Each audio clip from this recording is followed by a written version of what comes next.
नमस्कार दोस्तों, स्वागत है आप सभी का हमारी एक और नई वीडियो में।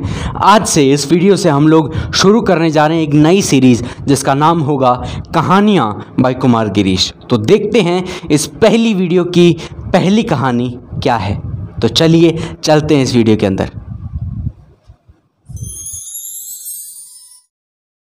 तो दोस्तों, आज की जो कहानी है वो है एक फेमस अभिनेता की जिनका नाम है संजय मिश्रा, उनकी और उनके पिता की जिनका नाम है शंभुनाथ मिश्रा। अंततः ये कहानी है पश्चाताप की, ये कहानी है उस दुख की, उस पीड़ा की जिससे संजय मिश्रा पूरी ज़िंदगी तक बाहर नहीं आ पाएंगे। दोस्तों, ये कहानी की शुरुआत होती है 20 मार्च 2009, जिस दिन उनकी फिल्म आलू चाट रिलीज़ हुई। उनके पिता ने अपने दोस्तों के साथ प्लान बनाया कि आज शाम को संजय के साथ हम लोग मूवी देखने जाते हैं। जो मूवी रिलीज़ हुई है उसी को लोग देखने वाले थे कि मैं और मेरे दोस्त यदि संजय के पिक्चर देखने जाएंगे तो इससे हो सकता है उसका मोरल बढ़े, उसको अच्छा लगे। वे लोग संजय शाह के साथ पिक्चर देखने जाते हैं जिसके अंदर उनके पिता शंभुनाथ मिश्रा भी होते हैं और उनके दोस्त भी काफ़ी होते हैं। वे लोग जाते हैं और जब वो थिएटर के अंदर प्रवेश करते हैं तो वहाँ पे एक सिक्योरिटी गार्ड संजय मिश्रा से पिक्चर के लिए अपील करते हैं। वो कहते हैं कि सर, मुझे आपके साथ एक पिक्चर चाहिए। संजय मिश्रा ने उसे एक पिक्चर दी, लेकिन वो फिर भी नहीं माना और उसने कुछ देर बाद फिर से कहा, सर प्लीज़ एक पिक्चर और। उन्होंने एक पिक्चर और दी। फिर उसने कहा, सर देखिए, अभी है ना, क्या करेंगे, आपका जो बैनर है वो पीछे होगा और हम दोनों आगे होंगे, जिस पे आलू चाट लिखा होगा पीछे। उन्होंने वो भी पिक्चर दे दी। उसने चौथी बार पिक्चर के लिए फिर से कहा कि सर, एक बार एक काम कीजिए, मेरी जो बंदूक है वो आप लीजिए और इसको हाथ में लेकर आप खड़े होइए और हम दोनों फोटो लेते हैं। उन्होंने उस सिक्योरिटी गार्ड को बहुत ही बदतमीजी से एक गाली दी, जो कि जाहिर सी बात है उनके पिता को बिल्कुल पसंद नहीं आई। उनके पिता एक ऐसे व्यक्ति थे जिनके लिए कमबख्त भी बहुत बड़ी गाली हुआ करती थी। उन्होंने उस सिक्योरिटी गार्ड को वो गाली दी। कुछ देर बाद जब फिल्म शुरू हुई, फिल्म का इंटरवल आया, तो न तो संजय मिश्रा ने अपने पिता से बात की, न ही शंभुनाथ ने अपने बेटे संजय मिश्रा से बात की। दोनों चुपचाप थे, दोनों ने आपस में देखा भी नहीं। जब फिल्म पूरी हुई, जब दोनों घर जाने लगे, तो लिफ्ट के अंदर धीरे से सब लोग थे, जहाँ पे उनके पिता थे और उनके पिता के दोस्त भी थे। काफ़ी लोग उस लिफ्ट के अंदर थे। संजय मिश्रा के पिताजी ने उन्हें धीरे से कहा कि तुम्हें उस सिक्योरिटी गार्ड को डांटना नहीं चाहिए था। संजय मिश्रा ने उसी बात का जवाब देते हुए बड़ी ऊंची आवाज़ में कहा, आपको पता है, आपसे मांग रहा था वो पिक्चर, नहीं डांटना चाहिए था। उन्होंने ऐसा कह दिया। ऐसा कहने के बाद जब वो घर चले गए तो अगले ही दिन संजय मिश्रा अपने नए काम के लिए किसी होटल में शिफ्ट हो गए। अब उन्होंने होटल में जाने के बाद अपने पिता को फ़ोन किया कि पिताजी, कल मैं आपको खाने पे आमंत्रित करता हूँ, होटल में आप आइए और मैं गाड़ी भेज दूँगा, आप आइएगा और हम दोनों साथ में बैठकर डिनर करेंगे। जैसा कि पहले से तय था, उन्होंने अपने पिता के लिए गाड़ी भेजी, लेकिन गाड़ी खाली वापस आ गई। उनके पिता उस गाड़ी में नहीं आए। उनका मोटिव ये था कि मैं अपने पिता को बुलाऊं और खाने पे मैं उनसे माफ़ी मांगूं, क्योंकि उन्होंने अपने जीवन में कभी भी इतनी ऊंची आवाज़ में पहले अपने पिता से बात नहीं की थी। उन्हें इस बात का पछतावा था, उन्हें अपनी गलती महसूस हो रही थी, इसीलिए उन्होंने अपने पिता को बुलाने का निर्णय किया, लेकिन पिता नहीं आए। उन्होंने फ़ोन करके पूछा कि पिताजी आप क्यों नहीं आए।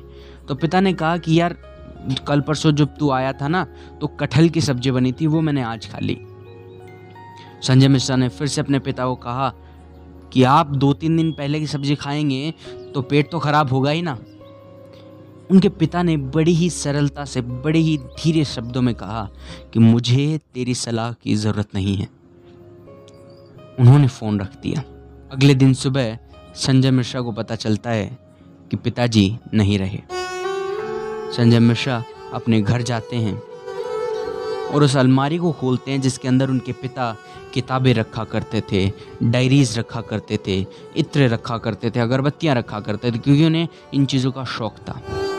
उन्होंने अपने पिता की वो अलमीरा खोली और उसके अंदर एक डायरी थी जिसके अंदर उनके पिता रोज़ की दिनचर्या लिखा करते थे। उस डायरी में उस दिन की भी दिनचर्या लिखी हुई थी जिस दिन आलू चाट रिलीज़ हुई थी, जिस दिन वे लोग उस मूवी को देखने गए थे। उसके अंदर लिखा था कि आज संजय की मूवी रिलीज़ हुई जिसका नाम आलू चाट है। काफ़ी एक्टर्स थे उसके अंदर, उन्होंने सब ने अच्छा काम किया, लेकिन मुझे ऐसा लगता है कि संजय के अंदर भी कुछ खास है। ये भी अपने जीवन में कुछ ऊंचा हासिल करेगा। लेकिन जब आते समय लिफ्ट में उसने मेरे दोस्तों के सामने मुझे ज़ोर से डांटा तो मुझे काफ़ी शर्म महसूस हुई, मैं शर्मिंदा हो गया। ये जब संजय मिश्रा ने पढ़ा तो वो रोने लगे, क्योंकि जिस गलती की माफ़ी मांगने के लिए उन्होंने अपने पिता को पिछली ही रात आमंत्रित किया था, उसी गलती की माफ़ी वो जाते जाते उनसे मांग नहीं पाए। ये क्या इंप्रेशन लेके गए मेरे पापा। बस दो सेकंड के लिए उनको कोई जिंदा करे और मैं गर्दन काट कर रख दूं कि कभी ऐसा नहीं मर सकता। मैं बचपन में रोया हूँगा आपके गोद में, इसी तरह इस बार आपके पास चिल्ला दिया था पापा। सोच के देखिए एक बेटे के लिए कितना मुश्किल होता होगा कि जिसने अपने पिता को माफ़ी मांगने के लिए बुलाया हो और वो पिता माफ़ी देने से पहले ही गुजर जाएं। क्या उस बेटे के लिए उस बोझ को सारी ज़िंदगी भर ढो पाना आसान होगा? बिल्कुल नहीं। मुझे लगता है कि संजय मिश्रा अपनी सारी ज़िंदगी भर इस रिग्रेट को, इस पछतावे को भुला नहीं पाएंगे। संजय मिश्रा की ये कहानी आपके जीवन में भी एक ना एक बार ज़रूर घटित हुई होगी, और यदि नहीं हुई है तो आप सौभाग्यशाली हैं और अपने जीवन में कभी ऐसी गलती ना दोहराइएगा। क्योंकि आपको यदि ऐसा लगता है कि मैंने गलती की है और मैं कल उनसे माफ़ी मांग लूँगा, तो आपको गलत लगता है। क्योंकि हर दिन, मैंने कई बार अपनी वीडियो में कहा है कि हर दिन ऐसे 10 लाख लोग होते हैं जो सोने के बाद उठते ही नहीं हैं अगली सुबह। तो हो सकता है कि जिनके प्रति आपने वो गलती की है वो अगली सुबह उठे ही ना। हो सकता है कि आप उस गलती का पश्चाताप पूरी ज़िंदगी कर ही ना पाएं। तो आप यदि किसी भी अपने रिलेटिव से, अपने दोस्त से, अपने भाई बहन, माता पिता से, किसी से भी माफ़ी मांगना चाहते हैं तो अभी माफ़ी मांगिए, क्योंकि क्या पता कब कुछ भी हो सकता है, आपको या जिनसे आप माफ़ी मांगना चाहते हैं उनको। धन्यवाद। इसी के साथ इस कहानी का अंत होता है। मिलते हैं इसी दिन अगले हफ्ते। धन्यवाद। जय हिंद, जय भारत। मुलाकात होगी इसी दिन नए हफ्ते में एक और नई कहानी के साथ। धन्यवाद।